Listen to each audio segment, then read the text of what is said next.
colonization era. He rose to prominence as a Congolese independence leader, becoming the first Prime Minister of the Democratic Republic of the Congo, then known as the Republic of the Congo, serving from June to September 1960, after the country's first national elections. Lumumba was the founding leader of the Congolese National Movement, or MNC, from 1958 until his assassination in 1961. Ideologically, he was a firm African nationalist and Pan-Africanist, committed to unity, sovereignty, and self-determination. His leadership played a central role in Congo's transformation from a Belgian colony into an independent republic. Soon after independence in June 1960, instability erupted. A mutiny within the army triggered what would become known as the Congo Crisis. Amid mounting political pressure and a coup, Lumumba attempted to flee to Stanleyville, where his supporters had formed a rival government called the Free Republic of the Congo, opposing the regime of Joseph Désiré Mobutu. Lumumba was captured during his escape. He was transferred to the state of Katanga, where separatist forces under Moïse Tshombe, assisted by Belgian mercenaries, detained, tortured, and executed him in January 1961. Decades later, in 2002, Belgium formally acknowledged its moral responsibility for Lumumba's death. In 2022, the Belgian government returned Lumumba's tooth, one of the few remaining physical traces of him, to his family. Today, Lumumba is widely regarded as a martyr of the Pan-African movement. Patrice Lumumba was born in Onalua, a village in the Katakokombe region of Kasai, within the Belgian Congo. He was the son of Julien Wamato Lomenja and François Tolenga Otechima, a farmer. Lumumba belonged to the Tetela ethnic group, where he was also known as Elias Okit Asombo, a name rooted in Tetela linguistic tradition, symbolizing inheritance and destiny. He grew up in a Catholic household and received a structured colonial education, first attending a Protestant primary school, then a Catholic missionary school, before enrolling at the government post office training school. There, he completed a rigorous program with distinction. Even as a student, Lumumba was known for his boldness and intellectual confidence, often correcting teachers and questioning authority, traits that would later define his political career. Lumumba was highly multilingual, speaking Tetela, French, Lingala, Swahili, and Chiluba, enabling him to communicate across Congo's ethnic and regional divides. Beyond formal schooling, he immersed himself in European philosophy and literature, studying the ideas of Jean-Jacques Rousseau and Voltaire, and admiring writers such as Victor Hugo and Molière. He also wrote poetry, much of it shaped by anti-imperialist and anti-colonial themes. In his early working life, Lumumba held modest jobs, including traveling beer salesman in Leopoldville and later a postal clerk in Stanleyville, where he worked for over a decade.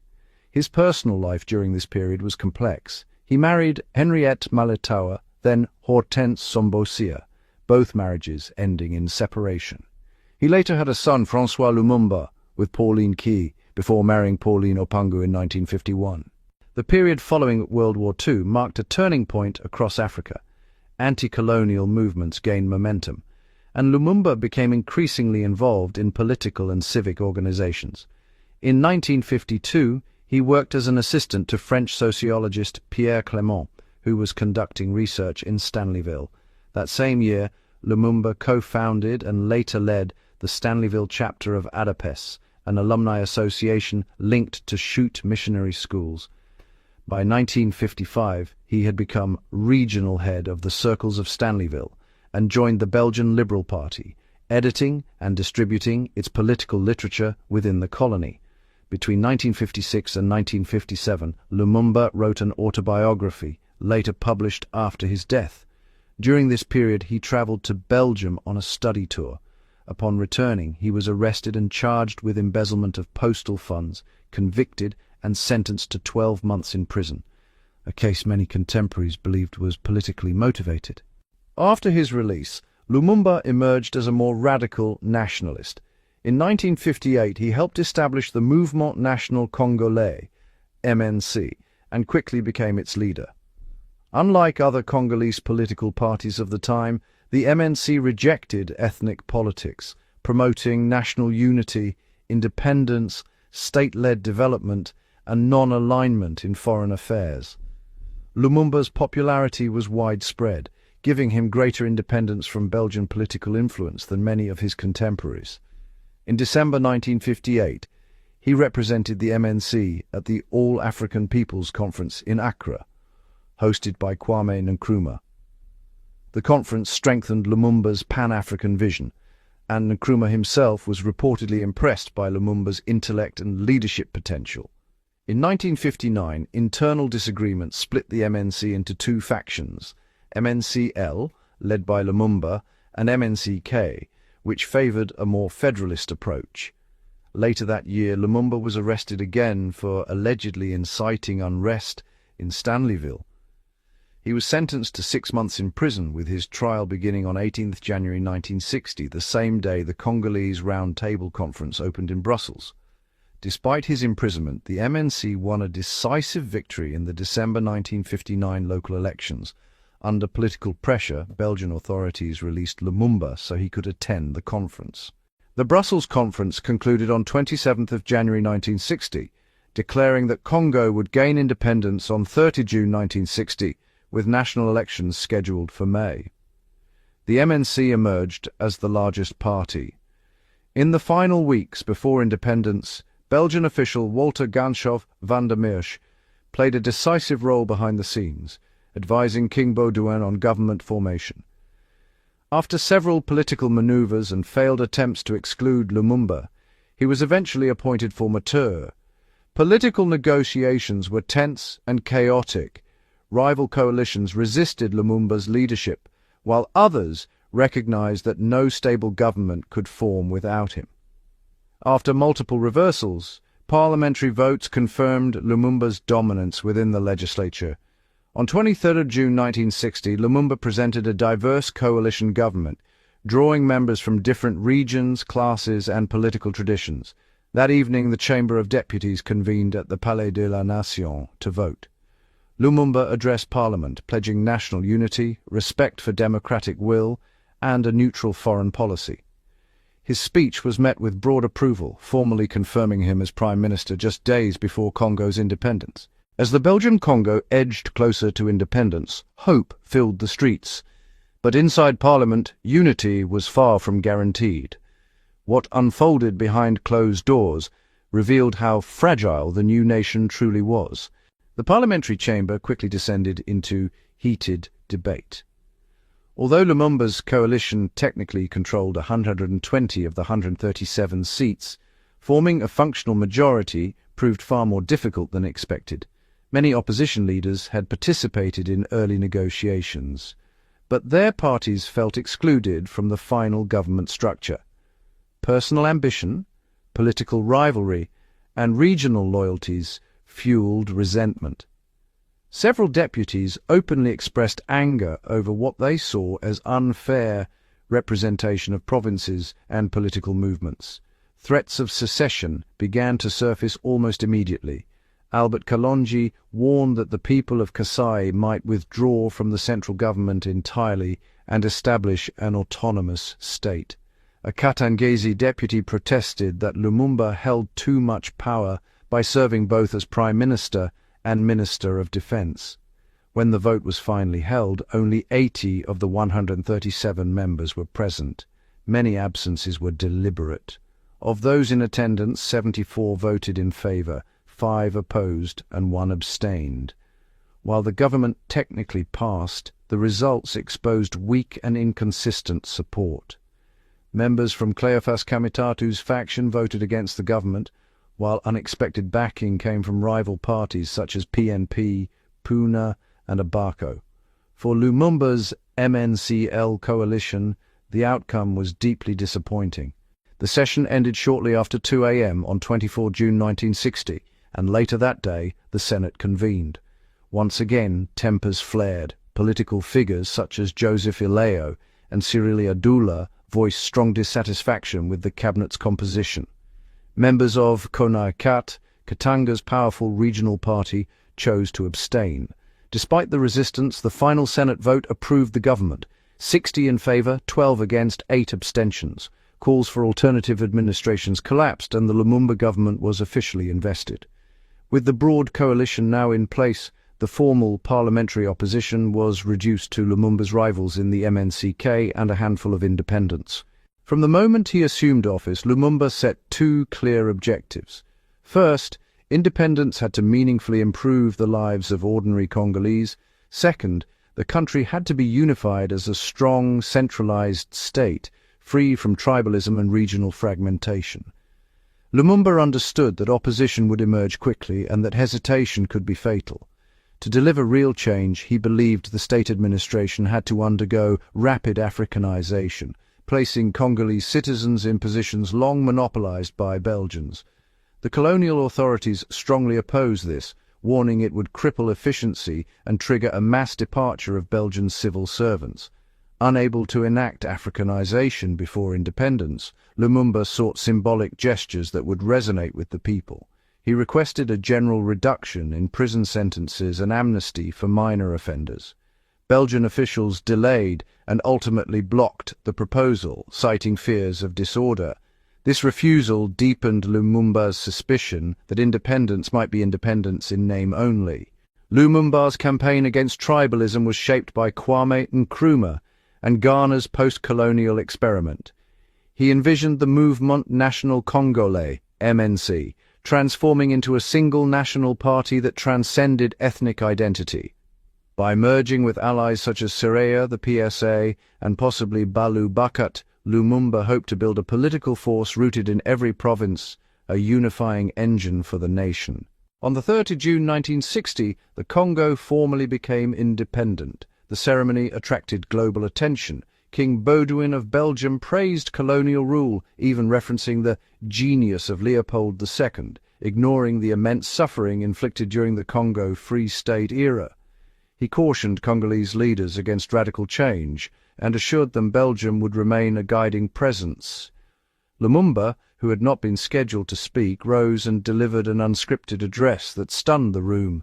He reminded the world that independence had not been gifted.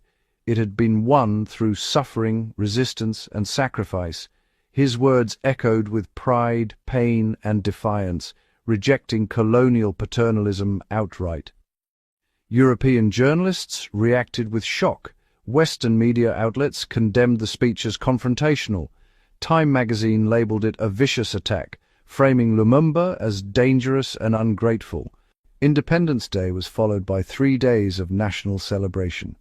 Inside the Prime Minister's office, chaos reigned. Lumumba worked relentlessly, meeting diplomats, businessmen, petitioners and advisors from dawn until nightfall. Everyone wanted access to the new leader.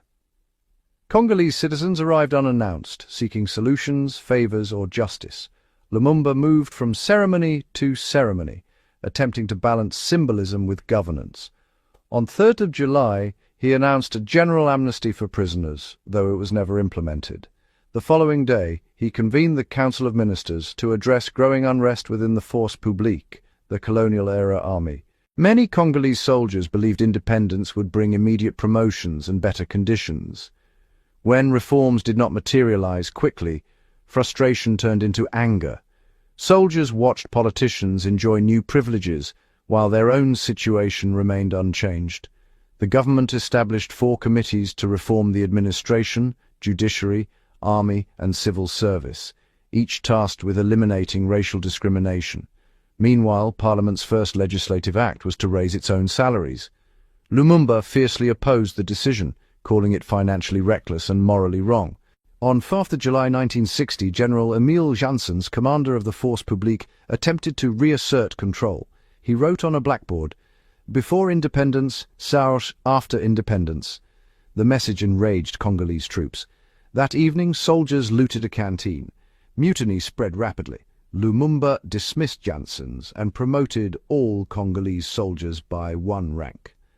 The force publique was renamed the Armée Nationale Congolaise, ANC. African officers replaced Europeans. Victor Lundula was appointed commander-in-chief, while Joseph Mobutu became chief of staff. Despite these measures, violence spread across the country. Europeans were attacked, civilians killed, and entire communities barricaded themselves in fear.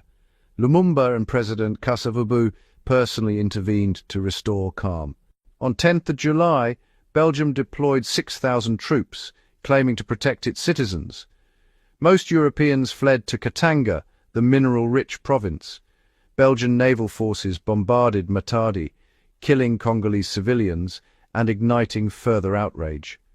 Katanga soon declared independence under Moïse Tshombe, backed by Belgian interests and mining corporations. Denied access to Katanga's airport, Lumumba appealed to the United Nations. UN troops arrived, but their mandate prevented them from stopping Katanga's secession. Frustrated and isolated, Lumumba severed diplomatic ties with Belgium and sent a message to Soviet Premier Nikita Khrushchev asking him to closely observe events in the Congo. Visit to the United States. By late July 1960, Patrice Lumumba had reached a critical decision. Believing that Congo's fate was being shaped without its voice truly heard, he chose to travel personally to New York City to present his government's position directly to the United Nations. Shortly before leaving, Lumumba announced that he had signed an economic agreement with an American businessman behind the Congo International Management Corporation, known as 𝒂𝐴𝐴MCO. The deal proposed the creation of a development corporation that would invest in and manage key sectors of the Congolese economy, though the agreement still required parliamentary approval. At the same time, Lumumba publicly welcomed the UN's Second Security Council resolution and declared that Soviet assistance was no longer required, signaling his intention to seek technical support from the United States instead. On 22nd July, Lumumba departed the Congo. After brief stops in Accra and London, he arrived in the United States 2 days later. In New York, he joined his UN delegation at the Barclay Hotel, where preparations began for meetings with UN Secretary-General Dag Hammarskjöld. Lumumba's priorities were clear: the full withdrawal of Belgian troops and meaningful international technical assistance under Congolese authority. African diplomats followed these developments closely. Concerned about Congo's instability, they urged Lumumba to delay signing any major economic agreements until the situation at home had stabilized. Over the next 3 days, 24 to 26 July, Lumumba met repeatedly with Hammarskjöld and senior UN officials. Though relations between the two men remained formal and cautious, discussions were orderly and respectful. At a press conference, Lumumba reaffirmed Congo's commitment to positive neutralism, insisting the country would align with neither East nor West. On 27 July, Lumumba traveled to Washington, D.C., where he met with the U.S. Secretary of State.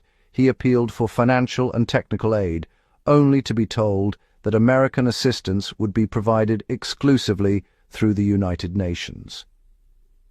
The message was clear. Washington would not deal directly with Lumumba's government. The following day, a telegram arrived from Antoine Gizenga, reporting violent clashes at Kolwezi between Belgian and Congolese forces. To Lumumba, this confirmed his growing suspicion that the UN was obstructing Congo's efforts to expel Belgian troops and defeat the Katangan secession. On 29 July, Lumumba travelled to Ottawa seeking Canadian support. The response was another refusal. Canada would send technicians only through the UN framework. Frustrated and increasingly isolated, Lumumba met with the Soviet ambassador in Ottawa to discuss the possibility of military assistance. When he returned to New York the next evening, his tone toward the UN had noticeably hardened. Meanwhile, attitudes in Washington and Brussels were shifting sharply against him. Reports of violence and abuses committed by Congolese soldiers damaged Lumumba's image abroad.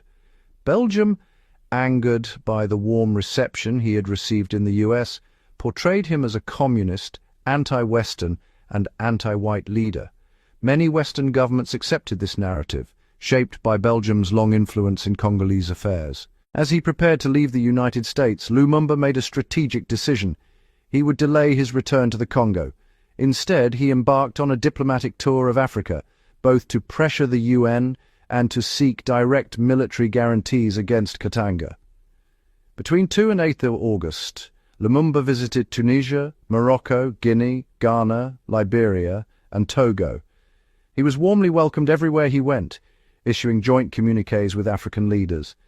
Guinea and Ghana pledged independent military assistance if necessary, while other states expressed support for resolving the crisis through the UN.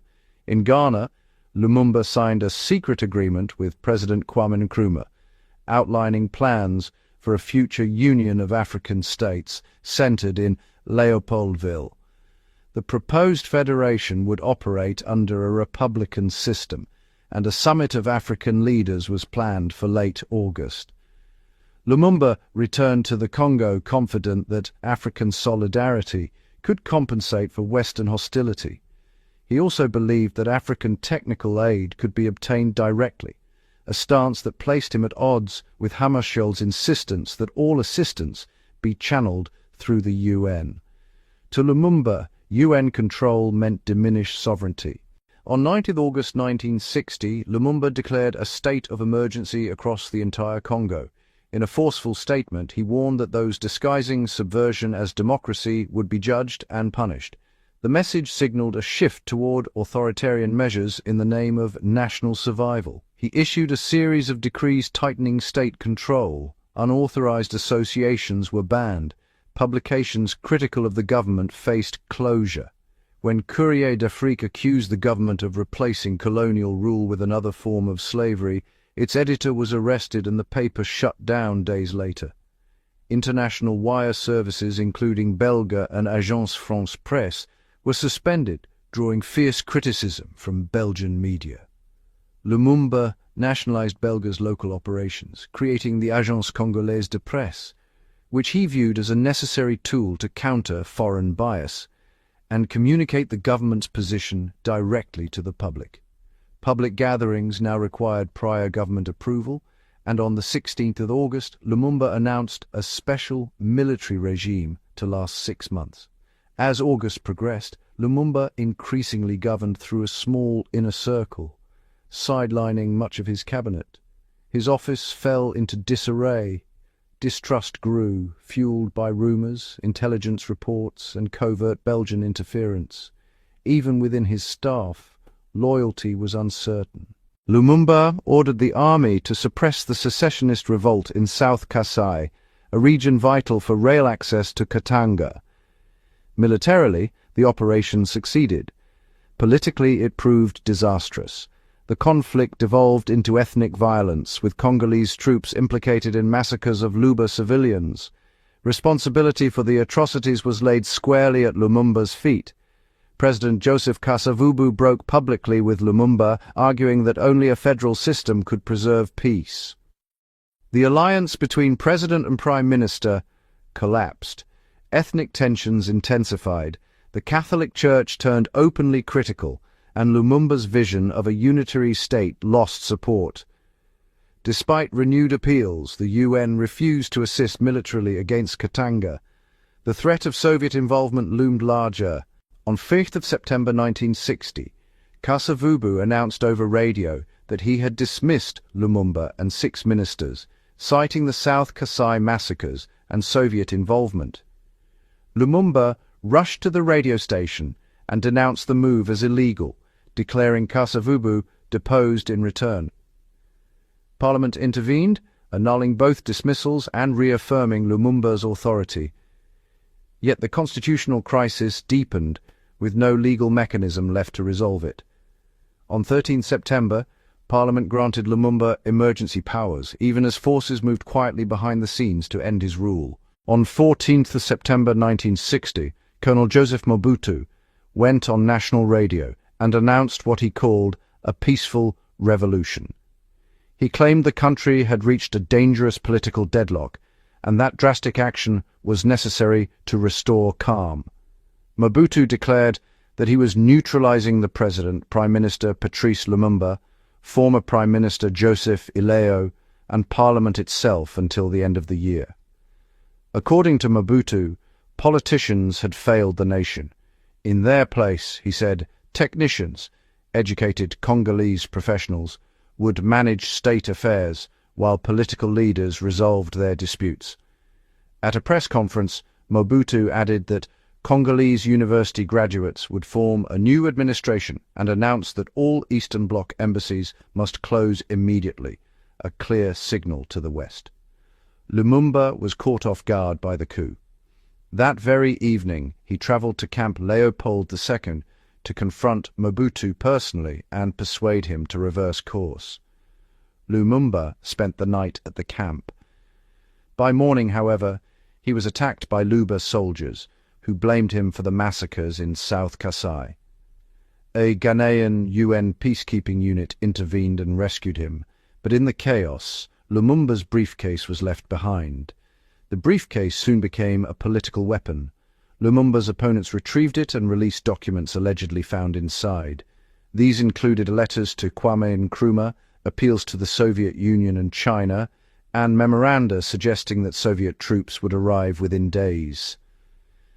Some documents were authentic, but others, especially a memo dated 16th September and a letter titled "Measures to be applied during the first stages of the dictatorship," were almost certainly forgeries designed to frame Lumumba as plotting a communist takeover. Despite Mobutu's coup, African diplomats continued efforts to reconcile Lumumba and President Joseph Kasavubu. Ghanaian mediators believed they had secured a verbal agreement for renewed cooperation, which Lumumba formally signed. However, Kasavubu suddenly refused to sign his portion. The Ghanaians suspected interference from Belgium and the United States. Kasavubu was focused on reintegrating Katanga through negotiation.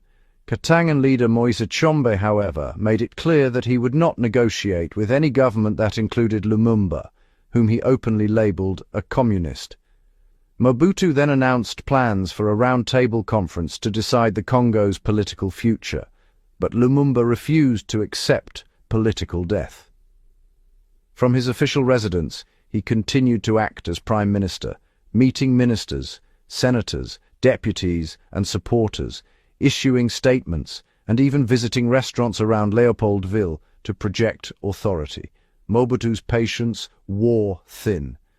By the end of September, he abandoned reconciliation and fully aligned with Kasavubu. He ordered ANC troops to surround Lumumba's residence, but UN peacekeepers formed a protective cordon preventing an arrest. Lumumba was effectively placed under house confinement. On 7th of October, Lumumba announced the formation of a new government that included former rivals like Bolikango and Kalonji. Later, he proposed a UN-supervised national referendum to resolve the political crisis.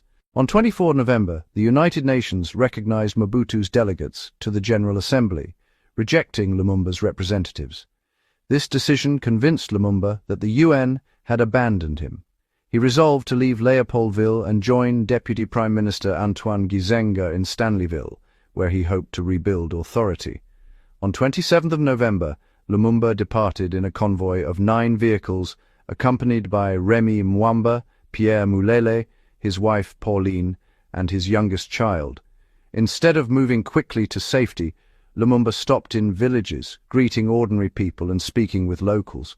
On 1st December, Mobutu's forces caught up with the convoy at the Sankuru River. Lumumba crossed successfully, but Pauline and the child were captured on the opposite bank. Against all advice, Lumumba returned to the ferry, fearing for their lives. He was immediately arrested. The next day, Lumumba was transported to Port-Franquis and flown back to Leopoldville. Mobutu announced that he would be tried for inciting military rebellion and other crimes. UN Secretary-General Dag Hammarskjöld appealed to Kasavubu, urging that Lumumba be treated according to the law. The Soviet Union condemned the UN and Western powers, demanding Lumumba's immediate release. The UN Security Council convened on 7th of December 1960. The Soviets demanded Lumumba's restoration as Prime Minister, Mobutu's removal, Belgian withdrawal, and 𝒂𝒓𝒂𝒏𝒅's resignation. 𝒂𝒓𝒂𝒏𝒅 warned that withdrawing UN forces would cause total collapse. Several countries, including Yugoslavia, Guinea, Indonesia, Morocco, and the United Arab Republic, announced plans to withdraw their UN contingents. On 14 December, the pro-Lumumba resolution failed. A Western-backed resolution granting 𝒂𝒓𝒂𝒏𝒅 expanded authority was vetoed by the Soviets. On 3 December, Lumumba was transferred to Camp Hardy in Th alongside Maurice Mpolo and Joseph Oquito. Conditions were harsh. Guards deliberately underfed them. In a letter to UN official Rajeshwar Dayal, Lumumba wrote, "We are living amid absolutely impossible conditions, against the law." By 13 January 1961, discipline at the camp collapsed. Soldiers demanded payment and received funds from Katanga's government. Fearing instability, Congolese leaders, including Kasavubu and Mobutu, decided Lumumba could not remain there. Belgian Minister Harold d'Aspremont-Linden ordered that Lumumba be transferred to Katanga, a move widely understood as a death sentence. On the 17th of January 1961, Lumumba was flown to Elisabethville, beaten, tortured, and later taken to a remote site. Under the command of Belgian officers and Katangan authorities, Patrice Lumumba, Maurice Mpolo, and Joseph Oquito were executed by firing squad. Their bodies were buried, then exhumed, dismembered, and dissolved in sulfuric acid to erase all evidence. For weeks, no official announcement was made. False stories circulated. On 13th of February, Katangan radio claimed Lumumba had escaped and was killed by villagers. Protests erupted across Europe, Africa, and the United States, including violent demonstrations outside Belgian embassies and the United Nations. Declassified records later showed that Belgium and the United States viewed Lumumba as a threat, not because he was communist, but because he challenged colonial control. Though Lumumba repeatedly declared neutrality, Washington elevated his removal to a CIA priority. Belgium played a central role. A 2001 parliamentary inquiry confirmed Belgium's moral responsibility. Evidence revealed covert funding of anti-Lumumba politicians, media manipulation, and direct pressure on Kasavubu to dismiss him. Documents also showed that Belgian officials, including King Baudouin, supported Lumumba's physical neutralization. Belgian officers supervised his execution, while Belgian mining interests backed Katanga's secession. In June 2025, legal efforts were launched to prosecute surviving Belgian officials for crimes related to Lumumba's detention and death, reopening one of Africa's most painful chapters. From the earliest days of Congo's independence, Patrice Lumumba was closely watched by Washington. To U.S. officials operating under Cold War logic, Lumumba represented an unpredictable force, an African nationalist unwilling to submit to Western control. A 2001 Belgian parliamentary report later revealed that both the United States and Belgium had explored plans to eliminate Lumumba physically. In 1960, U.S. President Dwight D. Eisenhower authorized Lumumba's assassination. One of the most chilling plans involved poison. CIA chemist Sidney Gottlieb, notorious for his role in covert assassination programs, prepared toxic substances intended to kill Lumumba discreetly. In September 1960, Gottlieb personally delivered a vial of poison to the Congo. CIA station chief Larry Devlin developed plans to apply the poison to Lumumba's toothbrush or food. However, the plot collapsed. One CIA agent could not reach Lumumba, and another, Justin O'Donnell, refused to take part, considering the act immoral. Though the poisoning never occurred, the intent was clear. Political scientist Stephen R. Weissman later described the CIA's Congo operation as its largest covert intervention to date, costing the modern equivalent of up to $150 million. The mission was explicit: keep Congo within the Western sphere of influence. CIA officers worked hand-in-hand with Belgian intelligence, secretly funding anti-Lumumba politicians, manipulating unions, staging demonstrations, and flooding the country with propaganda to destabilize Lumumba's government. Weissman also noted that Devlin played a direct role in the chain of events that led to Lumumba's capture and eventual transfer to Katanga. Journalist Madeleine G. Cal in Congo cables revealed that many CIA communications openly urged Lumumba's elimination. Author Michael P. Holt documented how Devlin assisted in tracking Lumumba during his escape attempt and helped coordinate his transfer to Katangan authorities. Former CIA officer John Stockwell, who served in Congo, later wrote that the CIA station in Elizabethville was in contact with Lumumba's killers on the night of the execution. Stockwell believed Devlin knew more about the murder than any other American official. Beyond covert action, the US also used cultural diplomacy, sending famous black American artists across Africa to counter Soviet influence, soft power operating alongside political sabotage. When John F. Kennedy was elected in November 1960, panic spread among Mobutu's supporters and within CIA circles. There was fear that Kennedy might support Lumumba's release. Kennedy did believe Lumumba should be freed, though not restored to power. Lumumba was executed 3 days before Kennedy's inauguration. Kennedy learned of the killing nearly a month later. Upon hearing the news, witnesses said he held his head in despair and whispered, "Oh no." In 1975, the U.S. Senate's Church Committee confirmed that CIA Director Allen Dulles had ordered Lumumba's assassination as an urgent objective. Declassified cables detailed 2 assassination plots, poisoning and a shooting. The committee concluded that while the CIA conspired to kill Lumumba, it did not directly carry out the execution. Its findings reinforced Belgium's 2001 inquiry, which exposed Belgian responsibility and led to a formal apology. In the early 2000s, newly released US documents revealed that Mobutu Sese Seko and President Joseph Kasavubu received money and weapons from the CIA. Washington justified its actions by labeling Lumumba a communist threat. Later intelligence assessments contradicted this narrative. Lumumba was not aligned with the Soviet bloc, and fears of communist takeover were exaggerated. In a declassified interview, U.S. National Security Council official Robert Johnson recalled Eisenhower saying Lumumba should be eliminated. In 2013, the U.S. State Department confirmed that assassination was discussed at a National Security Council meeting in August 1960.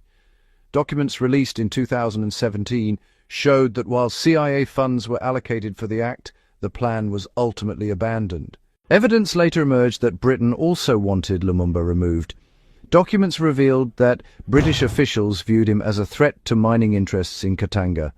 Future MI5 chief Howard Smith bluntly wrote that killing Lumumba was the simplest solution.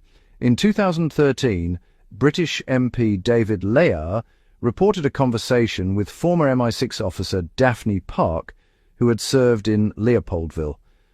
When asked about MI6 involvement, Park reportedly replied, "We did, I organised it." British officials later dismissed the claim as speculative. UN Secretary-General Dag Hammarskjöld frequently coordinated policy with the US and UK, reflecting Western alignment against Lumumba under the cover of UN neutrality. Lumumba's assassination triggered protests in more than 20 countries. Demonstrations erupted in Africa, Europe, Asia, and the United States. He rapidly became a global symbol of anti-colonial resistance. Inside Congo, Lumumba's image became politically powerful. Students, churches, and nationalist groups invoked his name to challenge neo-colonial rule and demand reform. For decades, Lumumba had no grave. In 2020, his daughter, Juliana Lumumba, appealed directly to King Philippe of Belgium to return her father's remains, calling him a hero without a grave. In 2020, a Belgian judge ordered the return of Lumumba's last known remains, a single gold-capped tooth. In 2022, Belgium formally handed it to his family. Prime Minister Alexander De Croo apologized publicly, acknowledging Belgium's role in ending Lumumba's life. Lumumba was finally laid to rest in Kinshasa on 30th June 2022, the anniversary of his independence speech. The DRC declared national mourning. A mausoleum was built to house his remains, though it was vandalized in 2024. Lumumba never outlined a rigid ideology. Instead, he articulated a national vision that rejected colonial narratives and united all Congolese people. He believed in dignity, equality, social justice, and state responsibility for public welfare. Scholars associate Lumumba with Red Africa, a tradition of African revolutionary thought that positioned him as a martyr of global anti-imperialism. Immediately after his death, biographies flooded the world, many deeply partisan. Over time, Lumumba was portrayed by Belgian writers as reckless, communist, and incompetent, while others saw him as a tragic idealist. This narrative shifted after Ludo de Vitte's 2001 book exposed Western responsibility for his assassination. Media portrayals became more sympathetic, emphasizing Lumumba's charisma and threat to colonial power. Today, Patrice Lumumba is widely recognized as the central figure of Congolese independence, not merely a man undone by ambition, but a leader whose refusal to submit made him dangerous to empires. Despite his brief time in power and his violent death, Patrice Lumumba did not exit history quietly. He entered it forcefully, as both a symbol and a standard. Lumumba lived and acted as a free thinker, convinced that his purpose was liberation. His words, speeches, and actions reflected a man who understood himself as part of a larger historical mission. In that sense, Lumumba came to represent the Congo in the same way Fidel Castro symbolized Cuba, Gamal Abdel Nasser Egypt, Kwame Nkrumah Ghana, Mao Zedong China, and Lenin Russia. As Thomas Kanza, Lumumba's colleague and friend, later observed, Lumumba's political life may have been short, but his historical presence was immense. Yet because his career was cut short, no clear consensus exists regarding his political legacy. His removal from office and assassination weakened African nationalist movements across the continent. As a result, Lumumba is often remembered less for what he governed and more for how he died. In the United States, many historians argue that Lumumba's killing contributed to the radicalization of the civil rights movement during the 1960s. African-American organizations and publications frequently referenced his death to articulate broader critiques of imperialism and racial oppression.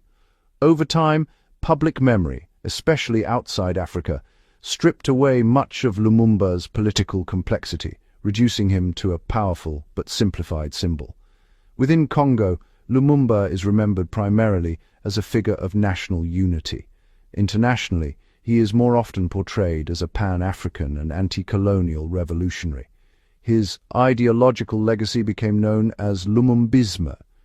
Rather than a detailed political doctrine, Lumumbisme is best understood as a collection of core principles: nationalism, Pan-Africanism, non-alignment, and social progress. These ideas later influenced Mobutu's own ideology, even as Mobutu dismantled Lumumba's political base. Congolese university students, many of whom had shown little enthusiasm for Lumumba before independence, embraced Lumumbisme after his death. Political scientist Georges Nzongola Ntalaja argued that Lumumba's greatest contribution to Congo was the idea of national unity itself. Through his opposition to Katanga's secession and his emphasis on independence, Lumumba embedded unity and territorial integrity deeply into the Congolese political imagination. Ali Mazrui similarly noted that Lumumba's memory may have done more to unify Congo than Lumumba's actions while alive. After the suppression of the rebellions of 1964 and 1965, Lumumbist ideology was pushed to the margins. Under Mobutu's authoritarian rule, most Lumumbist thinkers operated within small intellectual circles and faced repression. By the late 1960s, popular devotion to Lumumba had largely faded outside political elites. Over time, regions that once supported Lumumba drifted away from his ideas. By the late 1990s, scholars noted that the only remaining Lumumbist strongholds were in Sankuru and Maniema, and even there, loyalty was often more emotional or regional than ideological. In southern Kasai, Lumumba's image remained deeply unpopular for years. Many Baluba communities remembered the military campaign he ordered in 1960, which resulted in severe violence against civilians. These memories complicated any attempt to construct a unified national narrative around him. Although more than a dozen Congolese political parties have claimed Lumumba's heritage, few succeeded in translating his ideas into coherent political programs. Most enjoyed limited electoral success. Even so, Presidents Mobutu, Laurent Désiré Kabila, and Joseph Kabila all publicly claimed to inherit Lumumba's legacy, paying tribute to him early in their rule, often while governing in ways that contradicted his ideals. During his lifetime, Lumumba was a divisive and factional figure. After his death, he became something else entirely. Political scientist Ali Mazrui observed that Lumumba transformed into a national martyr only after he was killed. While international protests erupted immediately, reactions within Congo were mixed. Some ethnic groups mourned him through songs and oral traditions, especially those who had aligned with him politically. But in major regions, Leopoldville, Katanga, Basse-Congo, and South Kasai, public sentiment was far from uniform. Lumumba's portrayal as a communist, along with tensions he created within the army, bureaucracy, labor unions, and the Catholic Church, weakened domestic sympathy at the time of his death. His martyrdom within Congo solidified gradually, aided in part by Mobutu's later political maneuvers. In collective memory, Lumumba is now widely believed to have been killed by Western forces for defending Congo's sovereignty. His death is remembered as the moment Congo lost its dignity on the global stage. Over time, Lumumba's personal struggle was projected onto the nation itself. Reclaiming Congo's dignity became synonymous with redeeming Lumumba. Historian David van Reybrouck noted that Lumumba became a martyr of decolonization not because of his political successes, but because of the brutality of his end. Journalist Michela Wrong questioned whether Lumumba would have retained such heroic status had he lived long enough to confront the realities of governing Congo. Scholars widely agree that Lumumba the martyr became far more influential than Lumumba the politician. In the years following his death, Congolese leaders cautiously reintroduced Lumumba into official memory. Prime Ministers Adula and Tshombe both paid tribute at his memorial in Stanleyville. In 1966, Mobutu declared Lumumba a national hero, though most commemorative promises went unfulfilled. A banknote bearing Lumumba's image was issued, the only such currency during Mobutu's reign to feature a leader other than himself. After Laurent Désiré Kabila came to power, Lumumba's image reappeared on Congolese currency. In 2003, Joseph Kabila inaugurated a statue in his honor. Internationally, Lumumba's commemoration was unprecedented. He appeared on foreign coins, banknotes, stamps, and postage across multiple continents. Streets, universities, and public institutions worldwide bear his name. The Patrice Lumumba People's Friendship University in Moscow stands as one of the most prominent examples. Lumumba is widely regarded as one of the founding figures of Congolese independence. His image circulates constantly in protests, artwork, literature, and digital media. Outside Congo, artists and intellectuals have embraced him as a symbol of sacrifice and resistance. He has been immortalized in theater, film, music, painting, and poetry. Malcolm X once described him as the greatest black man who ever walked the African continent. From African liberation literature to global cinema and hip-hop, Lumumba remains a recurring figure, invoked as martyr, prophet, and warning. Yet within Congo itself, his memory remains complex, contested, and unfinished, much like the nation whose destiny he sought to shape. Patrice Lumumba's life remains one of the most powerful and tragic stories in African history. He symbolized the hopes of a newly independent Congo and the determination of Africans to govern themselves with dignity, unity, and purpose. His short time in leadership and his brutal removal reveal the immense pressures placed on African nations during the Cold War and the heavy cost paid by leaders who challenged foreign control. Lumumba's legacy endures not in how long he ruled, but in the courage of his vision and the principles he refused to abandon. To keep African history alive and visible, visit the Africarized shop at 𝑑.africarized.kelvin.net for African-inspired apparel, home decor, history books, and accessories that celebrate Africa's past and future. If this documentary added value, like the video, share it, and subscribe for more African history, untold stories and Africarized content that centers Africa's